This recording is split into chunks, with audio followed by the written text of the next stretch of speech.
Boa noite a todos. Um problema aqui na minha página, mas sem problema algum.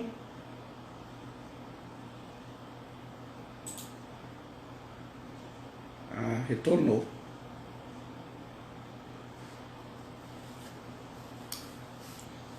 Guardando então a chegada dos seguidores para darmos início à nossa live de hoje.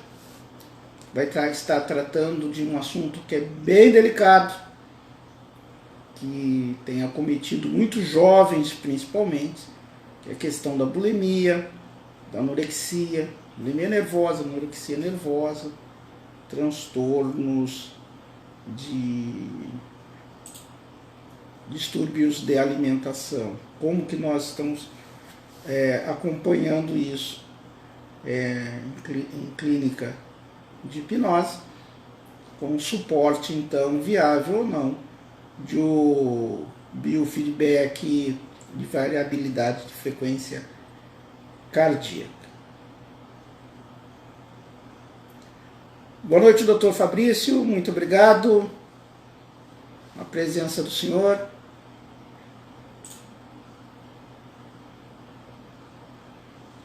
Estamos aguardando mais alguns minutos. Estaremos dando início então a esse artigo de hoje.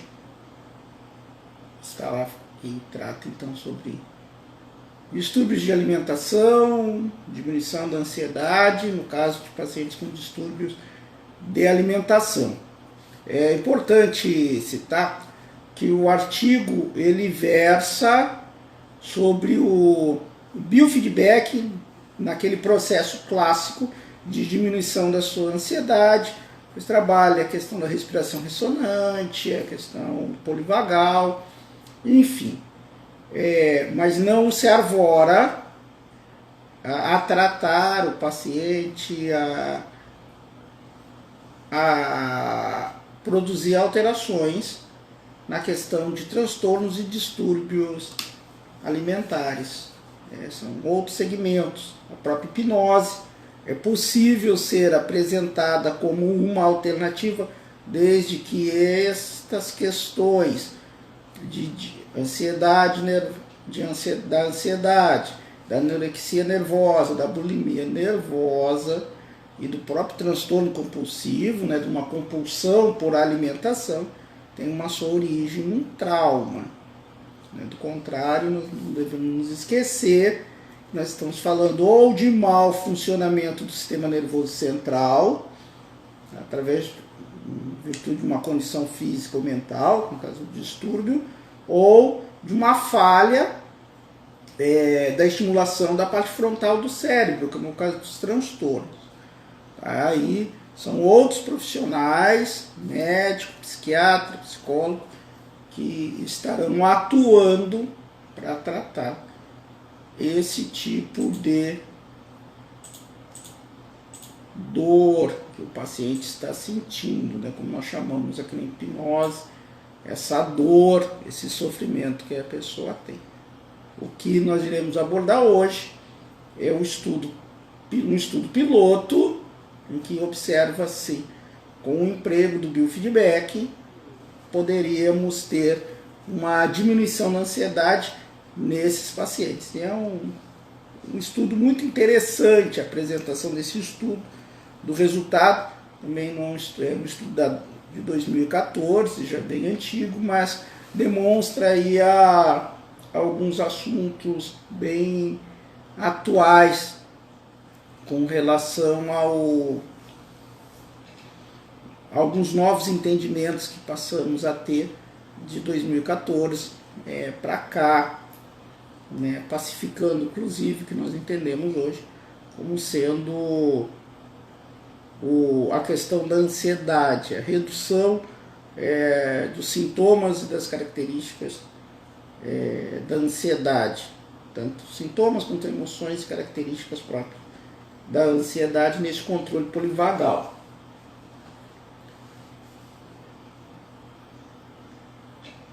Muito Muito bem, são 20 horas e 10 minutos horário Mato Grosso, 21 horas e 10 minutos horário de Brasília. Agradeço a presença do Dr. Fabrício e vamos dar início ao que nós pensamos para o dia de hoje. Sempre pedindo a possibilidade de divulgação desse nosso contato no Instagram e do fato de toda terça e quinta estarmos falando sobre artigos, sobre o que nós possuímos de hipnose com evidências, né? Com amparo científico dos protocolos que nós utilizamos aqui na Clínica Mensana Incorporisano. Divulgar o nosso canal no Facebook, a minha página pessoal no Facebook, Otomar Pereira, nas plataformas COS TV, Dr. Otomar Pereira, hipnoterapeuta clínico, o canal do YouTube, Dr. Otomar Pereira, hipnoterapeuta, e no Quai, Dr. Otomar Pereira, hipnoterapeuta. Nós estamos postando no Quai rotinas rápidas, né, do que está acontecendo durante o dia aqui na clínica, e na COS TV, no YouTube, nós colocamos as lives. Infelizmente não foi possível baixar a última live, vamos ver se a gente consegue salvar, mas de toda forma ela está lá no Instagram, e quem acessar o Instagram, @otomarpereira.hipnoterapeuta, pode ir lá na bio que tem um link e falar conosco, mandar sua pergunta, mandar o seu questionamento, agendar um horário, vir aqui conosco, tomar um café e saber um pouco mais sobre o que é a hipnose e como nós aqui na Clínica Mensana Incorporisano funcionamos. Então, muito bem. O artigo é um estudo piloto usando biofeedback de variabilidade de frequência cardíaca para diminuir a ansiedade em pacientes com distúrbios de alimentação, de uma forma geral. Esse estudo é de Skolnick e colaboradores e foi publicado online no jornal, né, na Revista Internacional de Distúrbios Alimentares, dia 3 de janeiro de 2014. Resumo. O biofeedback de variabilidade de frequência cardíaca, ou HRV em inglês, uma técnica que encoraja a respiração meditativa lenta. Foi usado, proposto ser utilizado por 25 pacientes internados com distúrbios da alimentação. Quais distúrbios? Anorexia nervosa, bulimia nervosa e transtorno compulsivo da alimentação. Em termos gerais, anorexia, a pessoa come cada vez menos, faz uma ingesta calórica cada vez menor, e isso vai provocando o emagrecimento. Na bulimia, ela faz a ingesta como se tivesse um transtorno compulsivo, come muito, logo na sequência ela tenta se livrar daquele excesso, ou implementando rotinas físicas, de atividade física intensa, ou simplesmente provocando aí o vômito, né, como é chamado. E o transtorno compulsivo de alimentação, a pessoa come muito, qualquer tipo de situação de alimento. Nós acompanhamos na literatura casos de pacientes que chegam a comer a comida congelada, ainda naquela embalagem congelada. Mas logo na sequência, dentro desse transtorno, surge um arrependimento, e aí vem todo aquele processo depressivo, a pessoa tem consciência que aquilo ali não está lhe fazendo bem. Mas continuando, e os autores, eles verificaram que esta modalidade não mostrou sérios efeitos colaterais e foi subjetivamente útil para a maioria dos participantes.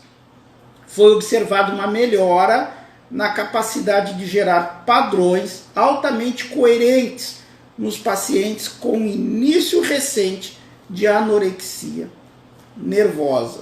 Então esse é o resumo desse artigo. O delineamento do estudo. Esse estudo foi aprovado pelo Conselho de Revisão Institucional da Universidade de Boston, foi publicado nos Estados Unidos, foi obtido consentimento informado, assinado, dos adultos e nos menores de 18 anos de idade, assinado por ambos os pais, é o termo nosso de consentimento livre e esclarecido. E o biofeedback ele foi oferecido então para esses 25 pacientes que estavam internados. Um deles imediatamente recusou e os demais 24 concordaram em participar do estudo. As sessões foram geralmente de 10 minutos e ocorreram diariamente ou em dias alternados, durante todo o período no qual os pacientes permaneceram internados até o máximo de 12 sessões. Nesse resumo que nós tivemos acesso, os autores não deixaram claro como que deu a individualidade de cada paciente, quantas sessões cada um teve, quanto tempo ficou internado, uma vez que o máximo eram até 12 sessões. Resultados. Não houve sérios efeitos colaterais. Apenas uma paciente com 24 anos de idade, com anorexia nervosa, tipo restrito a distúrbio bipolar, sentiu fraqueza durante o biofeedback de variabilidade de frequência cardíaca. Seus sinais vitais eram estáveis, mas quando isso reapareceu durante a sessão seguinte, ela foi aconselhada a não continuar. Então aqui nós temos uma lacuna, né, uma oportunidade de estudo muito interessante, tentar identificar, embora nós já sabemos que alguns transtornos, dentre eles o bipolar, o borderline, são muito complexos de serem tratados único e exclusivamente com o biofeedback.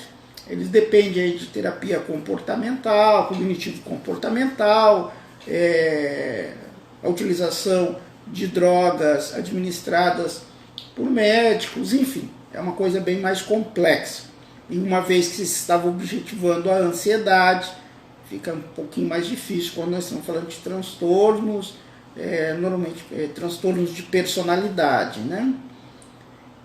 Sem a preocupação de identificar se essa ansiedade, se esse distúrbio alimentar, ele tem origem em algum trauma, né? Isso aí que é bem interessante, a gente está sempre abordando.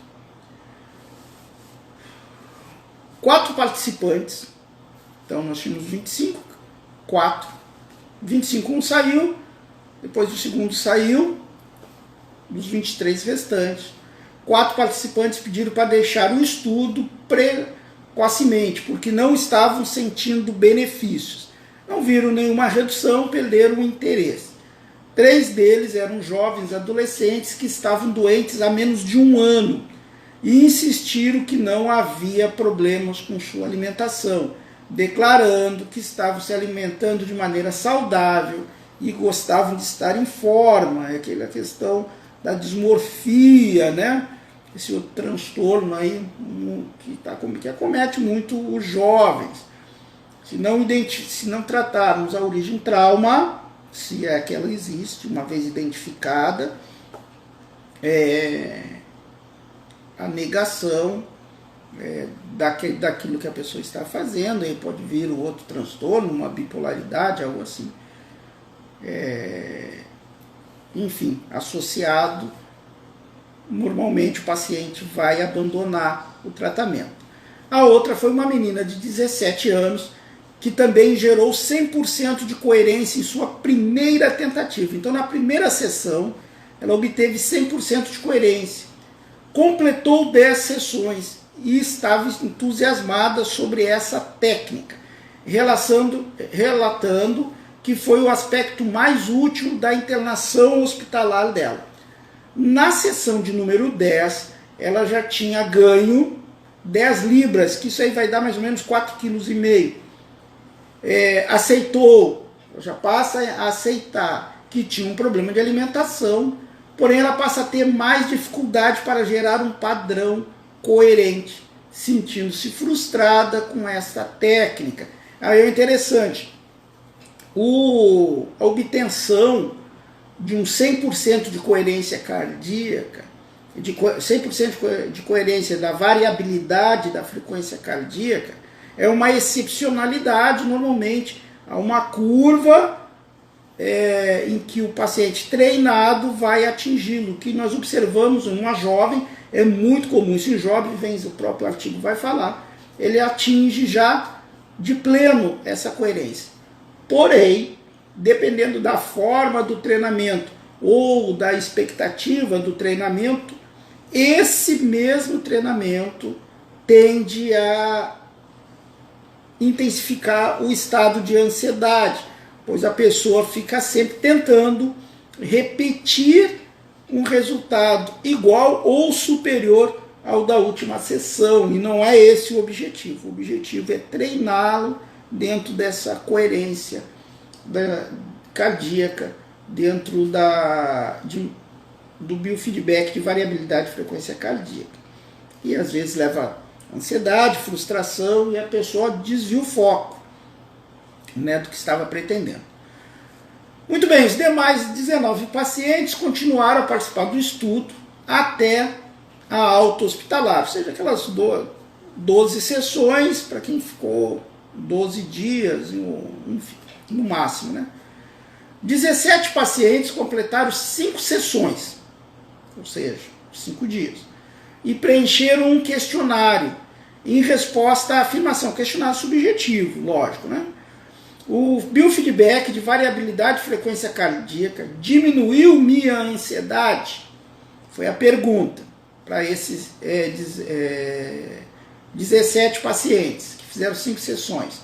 47% deles relataram que isto foi uma forte verdade. 35% deles relataram que foi mais ou menos verdade. E 17% deles responderam de maneira neutra, ou seja, não influenciou em nada, e os demais aí tiveram alguma melhora no quadro de ansiedade, tá?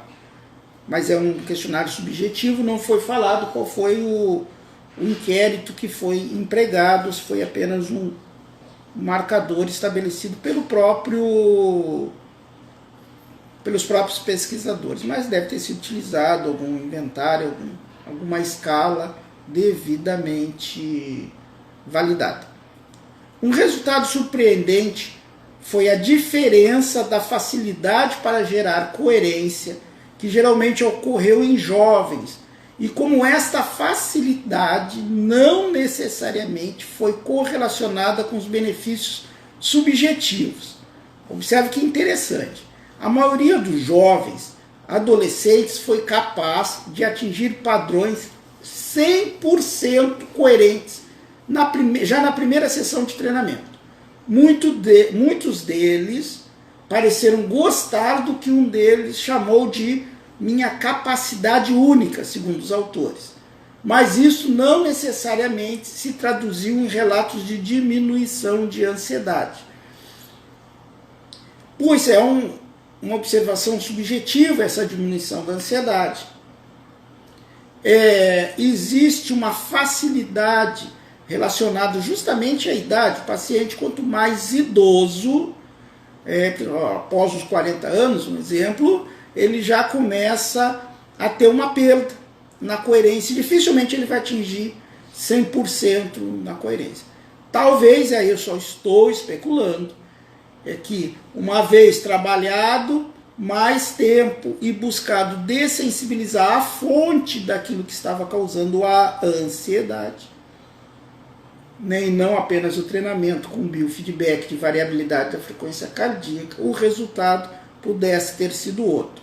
Hoje nós trabalhamos em torno de 10 sessões, é o modelo recomendado, 10 sessões, 9 a 10 sessões, de 20 a 30 minutos cada sessão, podendo se estender até 60 minutos. Então, é mais complexo, isso seria apenas um mínimo para iniciar um treinamento de um paciente que não está apresentando um outro tipo de transtorno.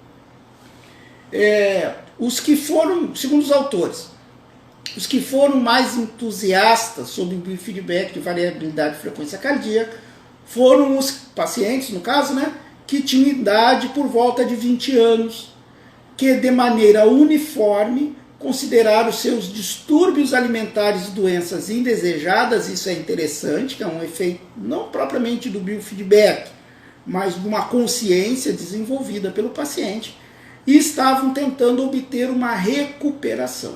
Nenhum desses pacientes gerou padrões coerentes imediatamente, mas acabaram por conseguir gerar ondas sinusais que tinham ondas sinusais através de respiração lenta e de pensamentos agradáveis.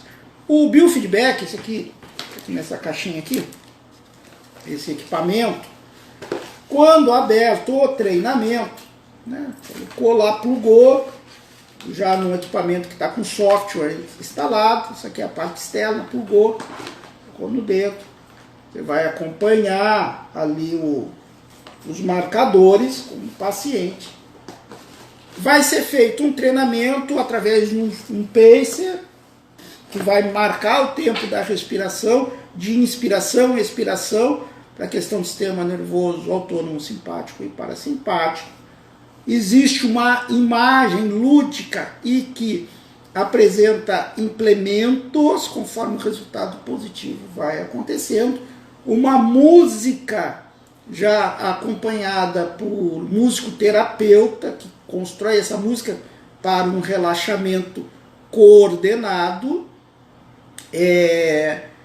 que dentro desse conjunto, agregado a bons pensamentos, a pensamentos agradáveis, se consegue o resultado do biofeedback. Então não é uma mera inspira, expira, não. Tem todo um contexto externo que é monitorado pelo software do programa.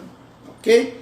5 pacientes, segundo os autores, que tinham mais de 30 anos de idade, tiveram dificuldade para gerar coerência cardíaca, aquilo que eu falei, a questão da idade. Mas, assim mesmo, relataram que a respiração lenta os acalmava. É o que nós já havíamos detectado, a questão do equilíbrio aí dentro do sistema nervoso autônomo, simpático, parasimpático.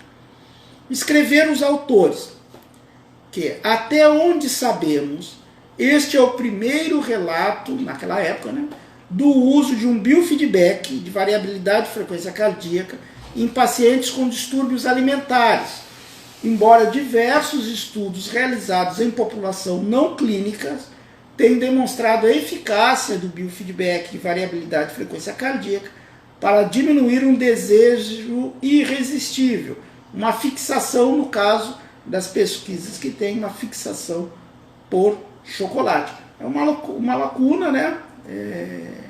Nós temos bastante artigos de fazer uma pesquisa e tentar aprofundar e acompanhar pacientes com distúrbios alimentares.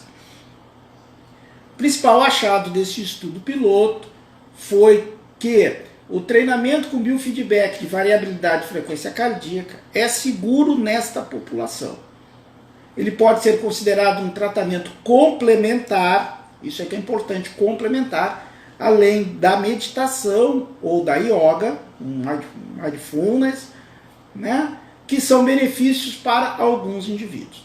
Os autores ficaram intrigados pela facilidade dos adolescentes com anorexia nervosa para gerar grandes ondas sinusais coerentes, que são consistentes com a elevação basal anteriormente relatada da variabilidade da frequência cardíaca para aquela população, em comparação com os controles normais, sendo a elevação da variabilidade de frequência cardíaca um sinal de boa forma física de muitos pacientes com anorexia nervosa.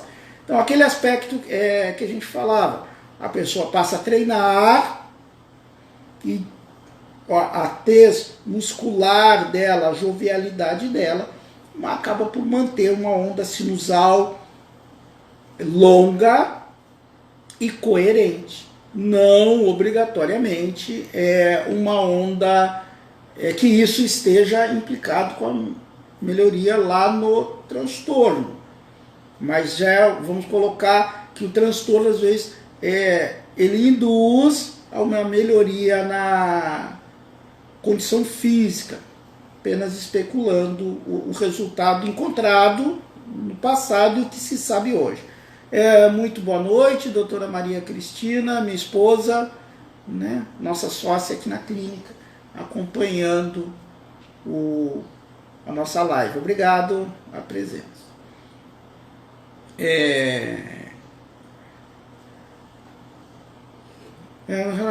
Um dos paradoxos da anorexia nervosa, segundo os autores, é que antes do diagnóstico, um adolescente pode parecer uma pessoa saudável, né? Parecer uma pessoa modelo.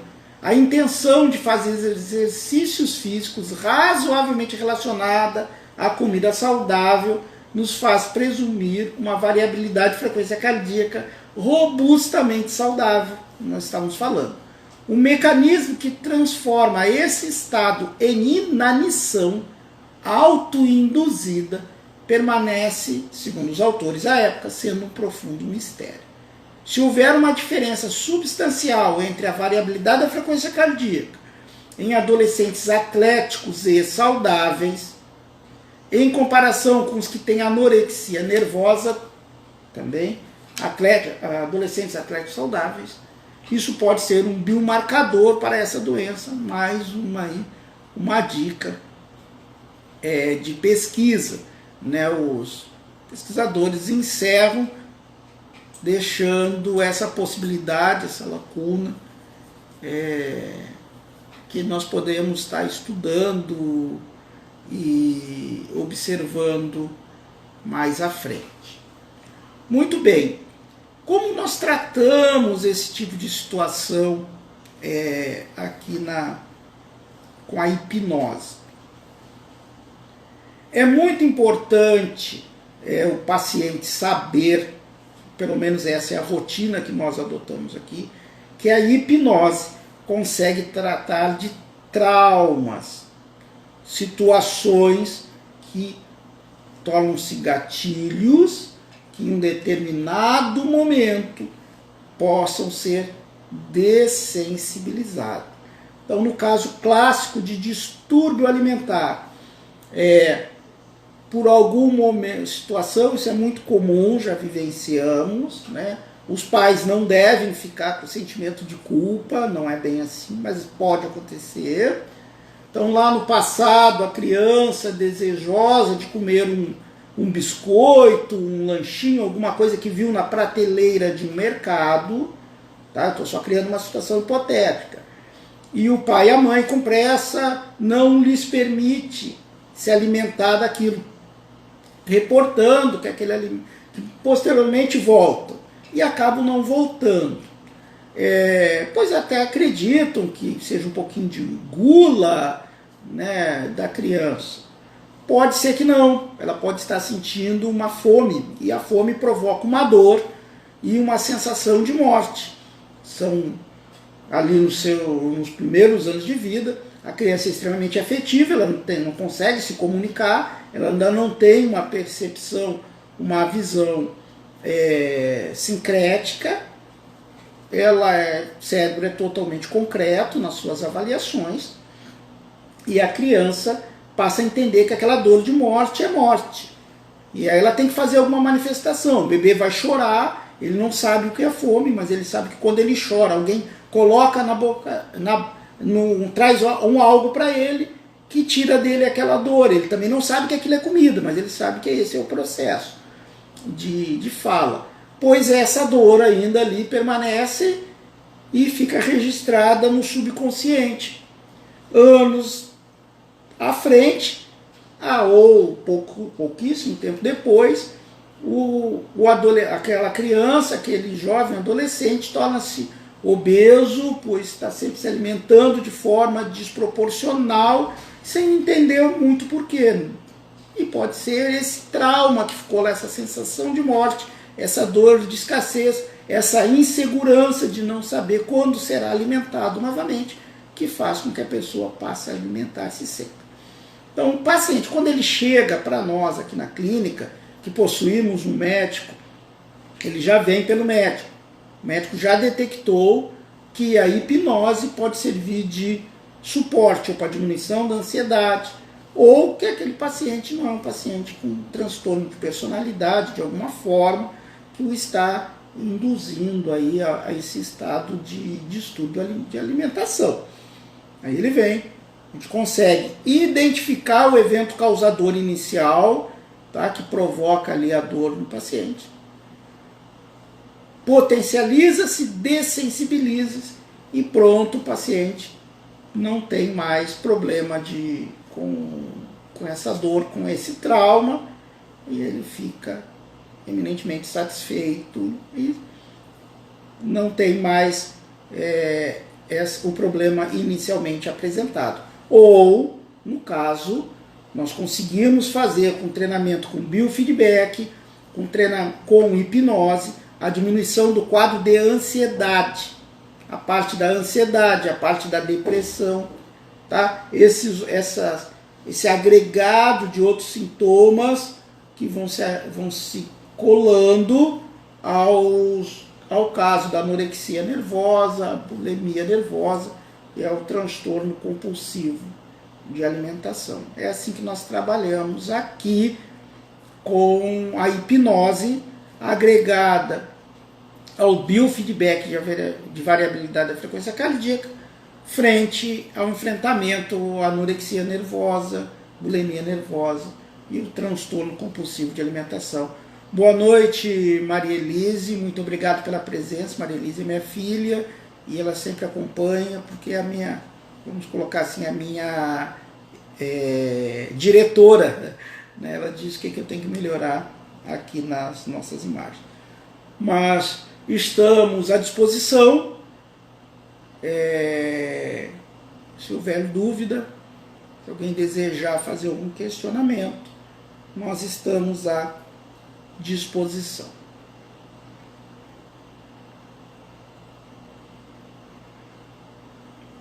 Muito bem. Aqueles que desejarem encaminhar os questionamentos via direct no Instagram ou via WhatsApp, é só clicar lá no nosso Instagram, no link na bio, vai direto para o meu WhatsApp. Vai ser um prazer estar retirando dúvidas sobre a hipnose e sobre o nosso trabalho aqui na Clínica Mensana Incorpore Sano. Reforço, né? Divulguem o canal, divulguem esse link do Instagram, divulguem nosso link no Facebook, Otomar Pereira, na plataforma Costa TV, Dr. Otomar Pereira, hipnoterapeuta clínico, no YouTube, vão lá, não custa nada, entra lá, se inscreve no canal, curte, comenta, para que outras pessoas possam estar tendo acesso ao nosso canal. As lives estão sendo postadas lá, então cliquem, é importante. E quem quiser saber um pouquinho do dia a dia, lá no Quai, nós estamos publicando no Dr. Otomar Pereira, hipnoterapeuta, também o dia a dia de nossa clínica. Então, divulguem, informe que as lives estão acontecendo, participe, mande no direct do Instagram, mandem comentários no YouTube. É importante para que eu possa estar construindo essa pauta e me sentindo incentivado em continuar. Uma vez que já não tenho mais dúvidas, eu aqui me despeço, Dr. Fabrício Voltarelli, né, um grande pesquisador, professor doutor que nos acompanhou. Me despeço da doutora Maria Cristina, minha esposa, minha sócia aqui na clínica. Me despeço da Maria Elise, minha filha, que sempre está acompanhando e preocupada com as minhas redes sociais, manter as minhas redes sociais. Na semana que vem, mais 2 artigos a definir. Acompanhem lá no Instagram, vai estar informado. 21 horas Brasília, 20 horas Mato Grosso. E eu deixo aqui o meu boa noite a todos.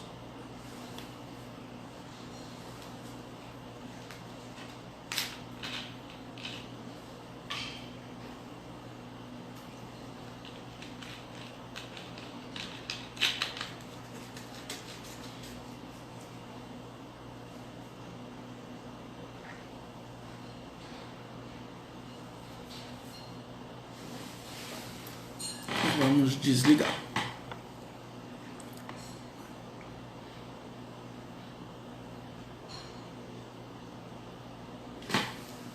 Ver se a rede...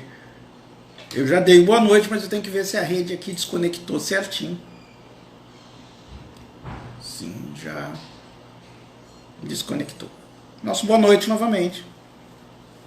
E até terça-feira com mais uma live aqui no canal.